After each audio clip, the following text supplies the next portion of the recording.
campagne des élections régionales à Salon. Aujourd'hui, on accueille la liste UMP avec Nicolas Isnard. Alors justement, Nicolas Isnard, vous, en tant que local, vous êtes aussi présent sur la liste en 10e position. Qu'est-ce que vous attendez d'une élection régionale quand vous êtes au cœur des problématiques d'une ville comme Salon-de-Provence? Alors, petite rectification d'abord, je suis malheureusement que 15e, pas 10e.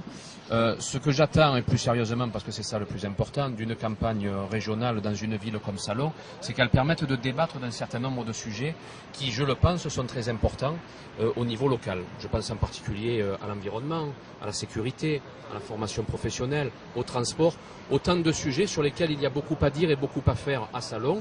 Et l'avantage de cette campagne des élections régionales, c'est qu'elle permet de parler de ces problématiques ici à Salon. D'abord, il faut reconnaître que le président Vauzel a été président pendant 12 ans. Donc pendant 12 ans, il est intéressant de regarder, à l'issue de ces deux mandats, quel est son bilan.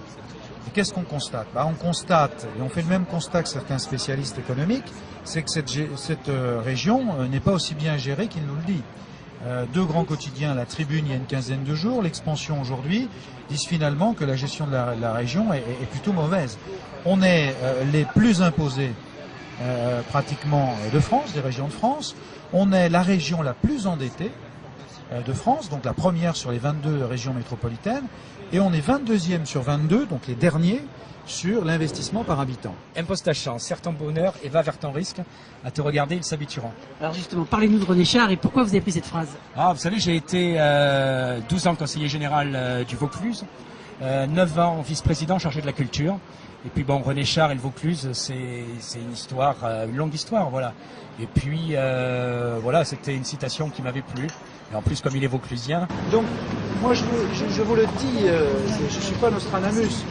Il va se passer des choses. Ce qui devait être écrit il y a des semaines ne se produira pas. Je vous en fiche mon billet. Et que Madame Aubry continue à dire qu'elle va faire le grand chelem et que la France sera rose le 21 mars, qu'elle continue à le faire. Elle démobilise son électorat et elle mobilise le nôtre. C'est parfait. Vous contredisez ça, vous dites aujourd'hui j'assume. Ah oui, moi je vais le dire, vous savez, il y a un mois, on nous donnait largement distancé dès le premier tour. Là maintenant, on est en tête du premier tour. On est toujours battu au second, mais au second, c'est les électeurs qui décideront.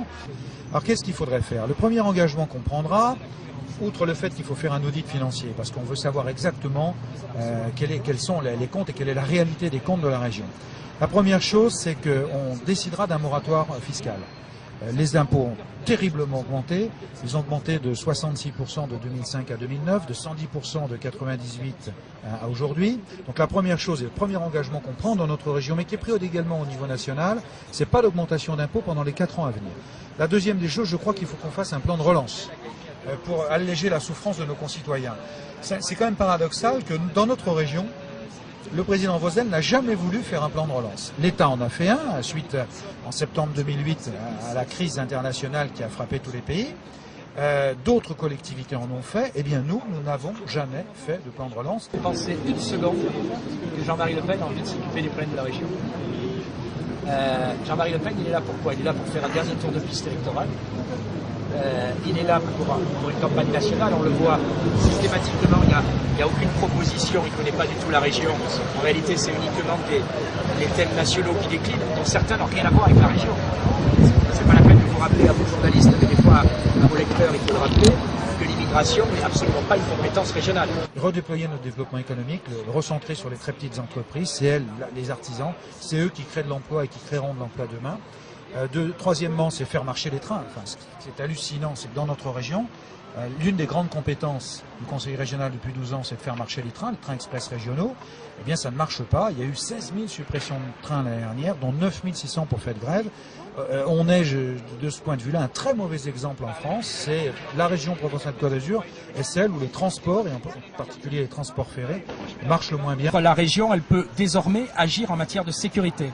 Et je dis désormais pourquoi? Parce que la loi a changé il y a 15 jours, et c'est moi qui ai fait voter un amendement pour que désormais les régions puissent contractualiser avec l'État en matière de prévention de la délinquance. Qu'est-ce qu'on propose au niveau de la région et de la sécurité? On dit qu'aujourd'hui la région doit pouvoir par exemple aider les communes qui font le choix de la vidéoprotection. La région doit pouvoir équiper les gares qui sont sensibles, pas toutes les gares bien sûr, en matière de vidéoprotection. Les trains sur les lignes qui sont sensibles, là aussi la région doit être présente par ce moyen. Et enfin, dans les lycées délicats, quand les conseils d'administration le demandent, eh bien là aussi, on doit équiper aux alentours ces lieux de vidéoprotection, parce que la vidéoprotection, ça règle pas tout, mais ça dissuade, et quand ça n'a pas, hélas, dissuadé, ça permet d'élucider plus vite. Sur la politique d'environnement, la région ou les régions ont des choses à jouer en matière d'animation du territoire. Vous, qu'est-ce que vous préconisez?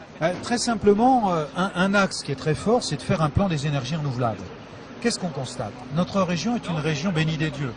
Elle a 300 jours d'ensoleillement par an, ce qui est considérable, c'est formidable. Eh bien, on n'a pas eu l'idée de faire un plan solaire, de faire un plan solaire thermique ou même photovoltaïque. C'est quand même hallucinant. Quand vous allez à Berlin, et Dieu sait si Berlin n'est pas au sud, vous découvrez le plus grand parc photovoltaïque d'Europe, 160 hectares. Et nous, eh bien, nous avons quelques élus, comme le maire de la Barbenne, par exemple, on va aller visiter son projet, qui essayent tant bien que mal de faire des parcs photovoltaïques. Je crois que là, il faut qu'on mette les bouchées doubles. On ne va pas vers une société trop sécuritaire. Vous savez, j'ai jamais vu quelqu'un qui m'a dit j'ai été filmé dans la rue, ça me gêne, je regarde autour de nous s'il y a une caméra, mais franchement, les honnêtes citoyens s'en moquent d'être filmés dans la rue. On est filmé à chaque fois qu'on passe devant un distributeur, à chaque aéroport, à chaque gare nationale. Non, je crois que ce que les citoyens demandent, c'est être protégés. Ce que les citoyens demandent, c'est à ce que, j'allais dire, les voyous soient dissuadés. Franchement, être filmé dans la rue, ça gêne que ceux qui ont quelque chose à se reprocher. Pour vous, qu'est-ce qui fera la différence dans cette élection? Je crois que c'est l'envie. L'envie et l'enthousiasme. Vous voyez, on a envie, on a envie de porter un projet, on a envie de jouer l'alternance, et j'ai l'impression en face qu'ils sont un peu usés par le pouvoir. Après 12 ans de présidence, ils veulent pas débattre, c'est quand même incroyable. Je suis surpris, moi, que M. Vauzel ne souhaite pas débattre. Aucun débat dans les télévisions, aucun débat dans les radios, aucun débat dans la presse écrite sur son bilan. Il a été président pendant 12 ans quand même, donc il devrait défendre son bilan. Et puis, aucun débat sur son projet. Personne ne sait quel est le projet de M. Vauzel. Ce qui est quand même hallucinant. Et justement, aujourd'hui, c'est la journée des sans immigrés. Qu'est-ce que vous en pensez de cette opération? C'est une opération de com, c'est un sujet que je connais bien, vous le disiez tout à l'heure. Quel est le problème? Il y a, je crois, 6000 immigrés qui font une grève parce qu'ils sont sans papier, je crois.